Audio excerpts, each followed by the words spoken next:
Assalamualaikum warahmatullahi wabarakatuh. Kami dari kelompok 2, mata kuliah Pemberdayaan Ekonomi akan menyampaikan materi tentang fungsi kemitraan dalam pemberdayaan ekonomi. Saya, Bunga Atika Damayanti, NIM 243 akan membahas materi tentang aspek penting kemitraan dan dalam pemberdayaan masyarakat. Dalam rangka menciptakan good government di suatu negara, hendaknya mampu mendekatkan antara unsur pemerintah, unsur swasta maupun masyarakat. Pemberdayaan masyarakat dimaknai sebagai proses penyerahan kekuasaan dari pemerintah kepada pihak yang tak berdaya atau masyarakat miskin, supaya dapat memiliki kekuatan untuk membangun serta dapat meningkatkan daya masyarakat miskin sehingga memiliki kemampuan untuk membangun. Masyarakat miskin memiliki ketidakberdayaan secara ekonomi, sosial, budaya, dan politik. Kemiskinan sosial tampak dengan nyata bahwa masyarakat miskin yang memiliki banyak keterbatasan di lingkungan sosialnya, baik untuk melakukan sosialisasi, interaksi secara vertikal, bahkan untuk menjalin network keluar dari lingkungannya.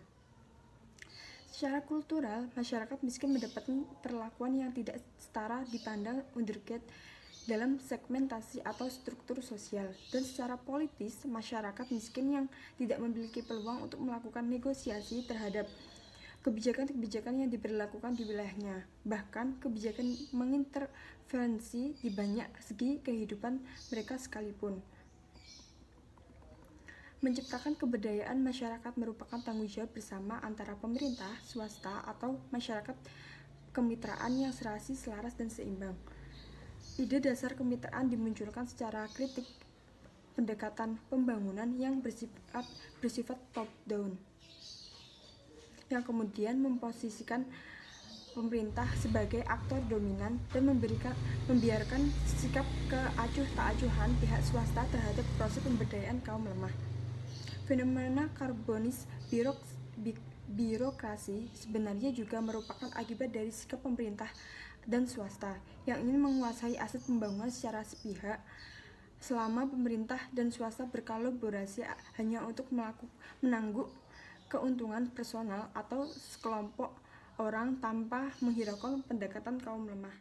Perkenalkan, nama saya Gani Salfikariti, NIM 215. Di sini saya akan menjelaskan materi selanjutnya, yaitu tentang model kemitraan dalam pembangunan nasional. Model kemitraan merupakan pola baru yang direkomendasikan untuk membangun bangsa dan negara dengan cara memberikan peran yang setara kepada 3 aktor pembangunan, yaitu pemerintah, swasta, dan masyarakat. Dalam hal ini, pemerintah sudah lebih transparan dan mengembangkan kepemimpinan yang partisipatif. Swasta diharapkan mampu untuk memberikan kontribusi bentuk energi dalam pelaksanaan pemberdayaan bersama pemerintah dan masyarakat. Sedangkan masyarakat hendaknya dapat memanfaatkan peluang yang ada untuk memberikan peran aktif melalui partisipasi yang koheren. Sejak pemerintahan Orde Baru, upaya peningkatan kemampuan masyarakat sudah dilakukan, tetapi tidak sepenuhnya memiliki kontribusi dalam pemberdayaan. Pada masa Orde Baru, membangun legitimasi keberdayaan masyarakat melalui proses pendekatan terpusat. Pendekatan ini sering disebut bentuk pembangunan dari pemerintah oleh pemerintah untuk rakyat. Berikut penganaan dari pendekatan dari pemerintah oleh pemerintah untuk rakyat. 1. Datangnya ide. Rencana pembangunan, proses perencanaan, dan penetapan keputusan datangnya dari pemerintah tanpa melibatkan masyarakat. 2. Implementasi kebijakan. Dilakukan oleh pemerintah tanpa melibatkan aktor-aktor masyarakat seperti tokoh masyarakat, kaum profesional, para ahli di bidang tertentu, ormas-ormas sebagai figur masyarakat. Masyarakat hanya sebagai pihak yang diperlukan dalam sasaran atau objek pembangunan yang tidak punya andil kecuali menerima begitu saja apa yang diinginkan pemerintah. Pendekatan pembangunan yang terpusat pada pemerintah tersebut nyatanya tidak dapat menghasilkan legitimasi keberdayaan masyarakat yang sesungguhnya. Dalam pendekatan tersebut, perekonomian secara agregat mengalami kebangkitan dan pertumbuhan, namun hanyalah sebuah kemakmuran semu. Di balik pertumbuhan ekonomi yang divisualisasikan melalui GNP dan GDP, ternyata tersimpan kerapuan masyarakat dan tercipta ketergantungan yang beruntun.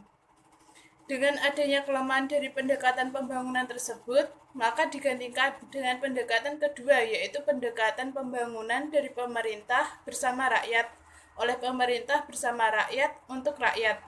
Makna dari pendekatan ini yaitu 1. Datangnya ide dan perencanaan dilakukan oleh pemerintah bersama masyarakat. Pada kenyataannya, ide berupa input permintaan mungkin bisa dari masyarakat.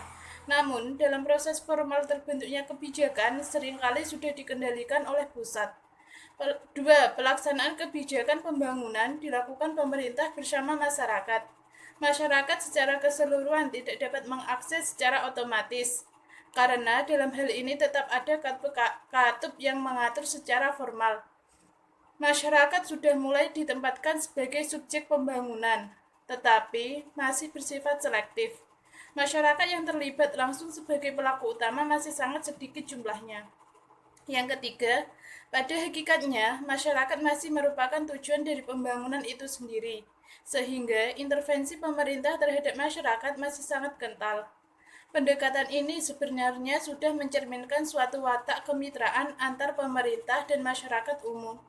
Namun, pada kenyataannya masih timpang karena belum ada unsur swasta di dalamnya, serta dominasi pemerintah juga masih besar. Nama saya Niken Aprilitasari, NIM 206.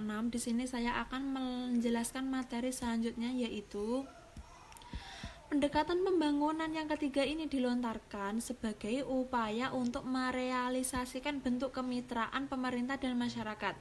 Pendekatan pembangunan yang dimaksud adalah dari rakyat, oleh rakyat, dan untuk rakyat, dan didukung oleh pemerintah. Berikut pemaknaan dari pendekatan ini. Yang pertama yaitu ide dan perencanaan pembangunan hendaknya datang dari masyarakat dengan tetap mempertimbangkan aspek-aspek lokal yang bersifat kasuistik. Pemerintah hanya memberikan fasilitas konsultasi, informasi, data, anggaran, dan tenaga ahli yang diperlukan. Masyarakat mengimplementasikan sendiri apa yang telah direncanakan dengan fasilitasi dari pemerintah baik berupa anggaran, tenaga ahli, teknologi. Yang ketiga, kemanfaatan hasil pembangunan untuk masyarakat dan manajemen hasil pembangunan juga dilakukan dalam sistem sosial masyarakat di mana mereka tinggal. Pada posisi ini, pemerintah hanyalah sebagai fasilitator dalam pembangunan. Tipe kemitraan seperti ini ternyata juga masih mengalami kelemahan karena tetap membiarkan sektor swasta tidak memiliki tanggung jawab sosial. Pada umumnya, peran pemerintah adalah sebagai posisi fasilitasi terhadap jalannya proses pemberdayaan masyarakat dengan baik. Fasilitasi sektoral atau departemental maupun batasan-batasan normatif lainnya. Fasilitasi ini juga dapat berupa tenaga ahli, pendanaan. Fasilitasi ini juga dapat berupa tenaga ahli, pendanaan, penyediaan teknologi, dan tenaga terampil, dan lain-lain. Swasta hendaknya juga dilibatkan terhadap kemitraan ini. Peran swasta biasanya dari segi operasionalisasi atau implementasi kebijakan, kontribusi tenaga ahli, tenaga terampil, maupun sumbangan dana, alat, atau teknologi. Peran masyarakat sendiri pada umumnya disampaikan dalam bentuk partisipasi non-mobilisasi. Assalamualaikum warahmatullahi wabarakatuh. Perkenalkan, nama saya Novita dengan NIM 225. Saya di sini akan menjelaskan tentang peran 3 aktor dalam pemberdayaan masyarakat.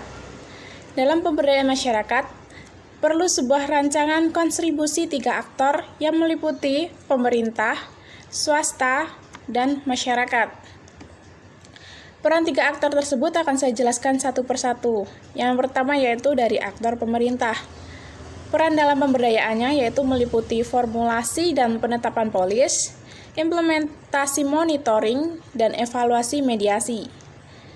Bentuk output perannya yaitu yang pertama kebijakan, yang meliputi politik, umum, khusus atau departemen atau sektoral. Yang kedua yaitu penganggaran, juknis dan juklak, penetapan indikator keberhasilan. Yang ketiga yaitu peraturan hukum, penyelesaian sengketa. Fasilitas yang diberi yaitu dana, jaminan, alat, teknologi, network, sistem manajemen informasi, dan edukasi. Yang kedua yaitu dari aktor swasta. Peran dalam pemberdayaannya yaitu meliputi kontribusi pada formulasi, implementasi monitoring, dan evaluasi.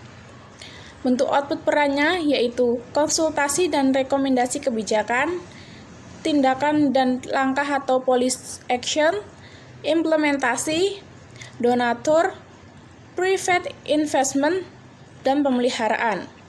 Fasilitas yang diberi yaitu dana, alat, teknologi, tenaga ahli, dan terampil. Dan yang terakhir yaitu dari aktor masyarakat. Peran dalam pemberdayaannya yaitu meliputi partisipasi dalam formulasi, implementasi, monitoring, dan evaluasi. Bentuk output perannya yaitu yang pertama, saran, input, kritik, rekomendasi, keberatan, dukungan dalam formulasi kebijakan. Yang kedua yaitu policy action, dana swadaya. Yang ketiga yaitu menjadi objek, partisipan, subjek. Yang keempat yaitu menghidupkan social control. Fasilitas yang diberi yaitu tenaga terdidik, tenaga terlatih, setengah terdidik, dan setengah terlatih. Pemerintah dalam memberdayakan masyarakat adalah pelaksanaan fungsi dalam pemberdayaan masyarakat yang bertujuan meningkatkan kekuatan dari kelemahan masyarakat atau penyiapan kepada masyarakat berupa sumber daya, kesempatan, pengetahuan, dan keahlian guna meningkatkan kapasitas di masyarakat di dalam menentukan masa depan mereka, serta untuk dapat berpartisipasi dan mempengaruhi kehidupan komunitas masyarakat itu sendiri di daerah. Dalam 3 aktor yang sudah saya sebutkan tadi, yang sudah saya jelaskan tadi, peran pemerintah lebih banyak pada penentu rambu dan aturan main secara umum, yaitu pengambilan keputusan dan pendanaan. Fasilitas yang diberi oleh pemerintah berupa kebijakan dan pendanaan. Untuk fasilitas pendanaan sendiri biasanya berupa investasi publik, penyediaan informasi baik, program edukasi tepat sasaran. Yang kedua yaitu swasta. Swasta mengambil peran lebih banyak pada suatu implementasi penentuan langkah atau policy action bersama masyarakat. Hal ini dilakukan untuk pemberdayaan dengan mendekati kebutuhan lokal. Peran swasta dalam implementasi kebijakan mencakup kontribusi dana melalui investasi sebagai pendukung proses pemberdayaan masyarakat. Sedangkan dalam monitoring dan evaluasi, pihak swasta berperan dalam memelihara hasil yang diperoleh melalui proyek pemberdayaan masyarakat. Sekian penjelasan dari saya. Assalamualaikum warahmatullahi wabarakatuh. Perkenalkan, nama saya Novita Sasadila Maulida dari kelas ES3E NIM 234. Di sini saya akan menjelaskan materi tentang peran 3 aktor dalam pemberdayaan masyarakat miskin atau kontribusi pemerintah dan swasta dalam penanggulangan kemiskinan. Salah satunya yaitu implementasi pemberdayaan oleh pemerintah. Yang pertama, pengembangan kapasitas. Bentuk kegiatannya yaitu program terkait dengan upaya penanggulangan kemiskinan dan replikasi program serta koordinasinya. Sasarannya, pengembangan training, tumbuhnya perhatian dan pengembangan program dan kegiatan. Yang kedua, pemberdayaan lokal. Bentuk kegiatannya, pengalaman keberhasilan di tingkat lokal dan replikasinya. Sasarannya, adanya strategi menyeluruh yang mendorong berkembangnya kegiatan di mana masyarakat miskin menjadi subjek. Yang ketiga, partisipasi penganggaran. Bentuk kegiatannya, informasi terhadap akses penganggaran dan partisipasi masyarakat.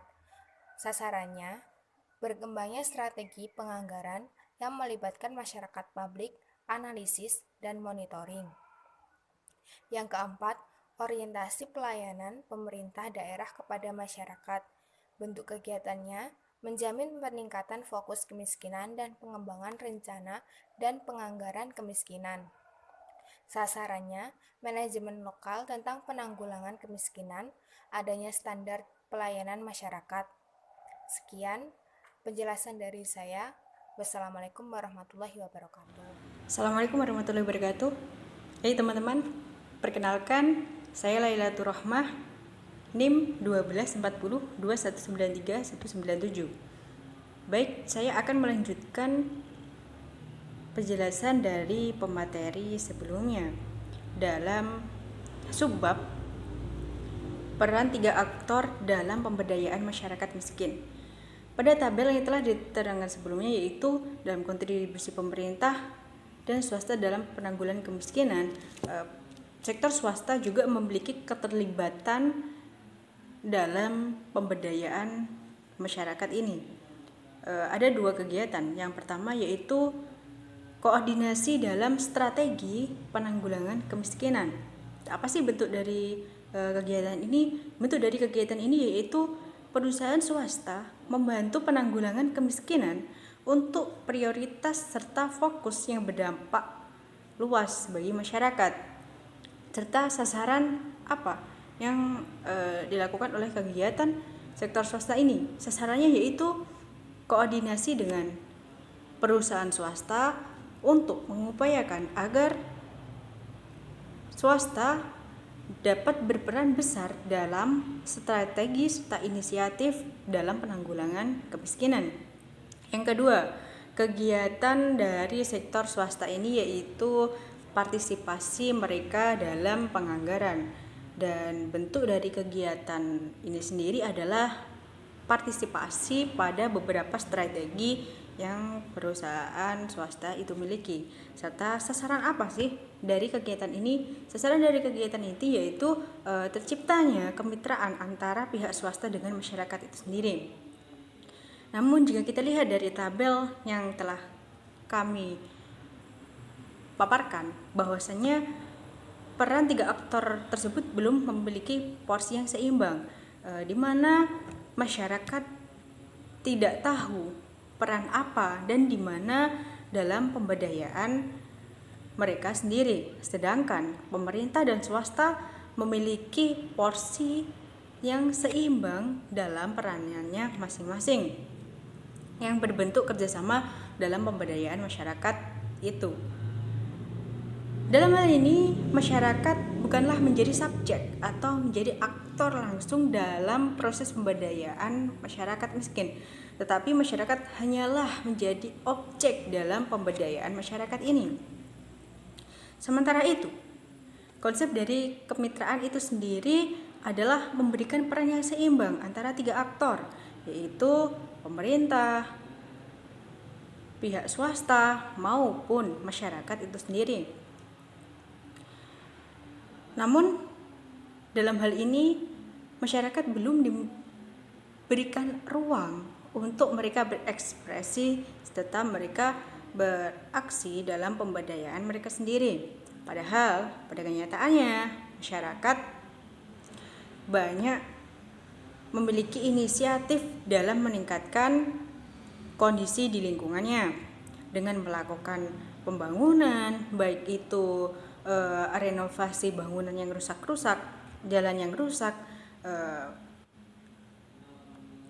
jembatan yang rusak, maupun infrastruktur lainnya yang itu rusak atau hampir rusak. Semangat inilah dilandasi dengan sistem gotong royong, baik itu berupa dana, waktu, maupun tenaga. Namun pada kenyataannya, swadaya yang dilakukan masyarakat ini tidak atau bahkan tidak pernah dihargai dalam peranannya untuk melakukan pemberdayaan masyarakat miskin. Dari situlah seharusnya baik itu pihak pemerintah atau pihak swasta seharusnya memberikan ruang untuk mereka berinovasi, beraksi atau berkreasi dalam pemberdayaan masyarakat itu sendiri. Mungkin itu dari saya. Baiklah teman-teman, mungkin itu presentasi dari kami. Jadi pada intinya bahwasanya fungsi kemitraan dalam masyarakat haruslah memiliki peran yang seimbang antar 3 aktor, baik itu pemerintah, pihak swasta, maupun masyarakat itu sendiri. Apabila dari peran 3 aktor tersebut memiliki porsi yang tepat dan sama dalam perannya masing-masing, pemberdayaan masyarakat dapat berjalan lancar dan bisa membuahkan hasil semaksimal mungkin. Baiklah, sekian dari kami. Jika ada salah kata, mohon maaf. Wabillahi taufiq wal hidayah, wa ridha wal inayah. Wassalamualaikum warahmatullahi wabarakatuh.